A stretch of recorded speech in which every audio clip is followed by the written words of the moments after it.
మనం మన శరీరంలో జరిగే చాలా విషయాలను పెద్దగా పట్టించుకోం. ఉదాహరణకు శ్వాస తీసుకోవడం. మనకు తెలియకుండానే మనం ఎప్పుడూ అసంకల్పితంగా శ్వాస తీసుకుంటూనే ఉంటాం కదా! కావాలంటే గమనించండి. మీరు ఈ వీడియోని చూస్తూ కూడా శ్వాస తీసుకుంటున్నారు కదా! ఈ విధంగా మనం శ్వాస తీసుకోవడం శ్వాస వ్యవస్థ రెస్పిరేటరీ సిస్టమ్ ద్వారా సాధ్యమవుతుంది. ఈ చిత్రాన్ని చూడండి. ఇది మానవునిలో శ్వాస వ్యవస్థ హ్యూమన్ రెస్పిరేటరీ సిస్టమ్. ఇవన్నీ కూడా శ్వాస వ్యవస్థను ఏర్పరిచేటువంటి భాగాలు. నాసికా రంధ్రాలు, నాస్ట్రిల్స్, నాసికా కుహరం, నాజల్ క్యావిటీ, గ్రసని, ఫారింగ్స్, ఉపజిహ్విక, ఎపిగ్లాటిస్, స్వరపేటిక, లారింగ్స్, వాయునాళం, ట్రాకియా, 2 శ్వాసనాళాలు, బ్రాంకై, శ్వాసనాళికలు, బ్రాంకియోల్స్, ఎడమ మరియు కుడి ఊపిరితిత్తులు, లంగ్స్. ఈ వీడియోలో మనం వీటి యొక్క విధులు మరియు శ్వాసక్రియలో అవి ఎలా పాల్గొంటాయో వివరంగా తెలుసుకుందాం. మానవ శ్వాస వ్యవస్థను ప్రధానంగా ఎగువ మరియు దిగువ శ్వాస వ్యవస్థలుగా విభజించవచ్చు. గాలి శరీరంలోకి ప్రవేశించే ప్రారంభ భాగాలను ఎగువ శ్వాస వ్యవస్థ అని అంటారు. ఈ భాగాలలో గాలి ఫిల్టర్ చేయబడుతుంది, వేడి చేయబడుతుంది మరియు తేమగా మార్చబడుతుంది. నాసికా రంధ్రాలు, నాసికా కుహరం, గ్రసని, ఉపజిహ్విక మరియు స్వరపేటిక ఇవన్నీ ఎగువ శ్వాస వ్యవస్థలోని భాగాలు. దిగువ శ్వాస వ్యవస్థ గాలిని నేరుగా ఊపిరితిత్తులకు చేరవేస్తుంది.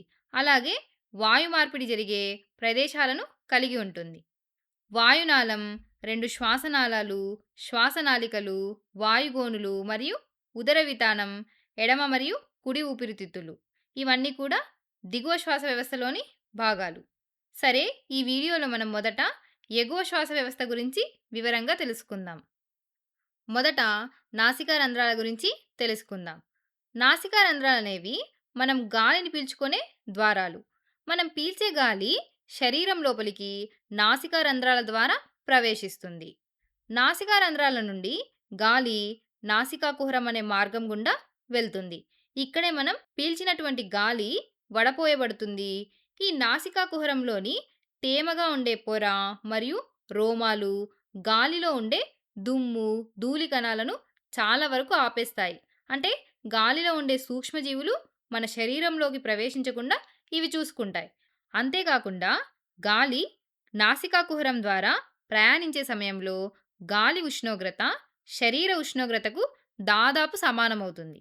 గాలిలోనికి నాసికా కుహరంలోని తేమ చేరడం వలన గాలి అంతకు ముందు కంటే ఎక్కువ తేమగా తయారవుతుంది. మనం పీల్చినటువంటి గాలి నాసికా కుహరం నుండి గ్రసనిలోనికి వెళ్తుంది.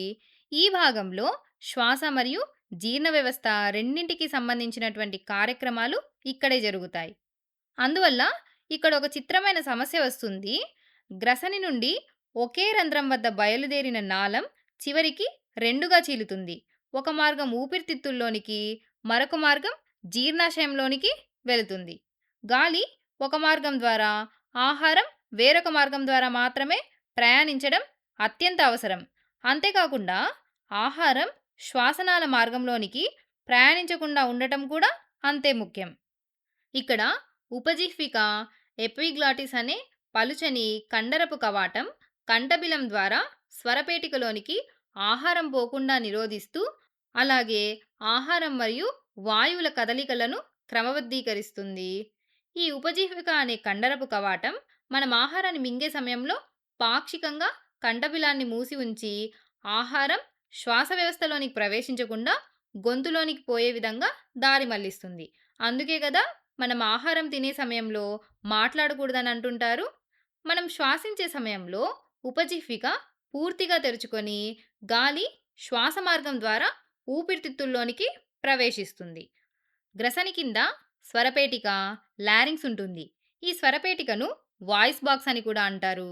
ఎందుకంటే గట్టి పెట్టె వంటి స్వరపేటికలో స్వరతంత్రులు, ఓకల్ కార్డ్స్ ఉంటాయి.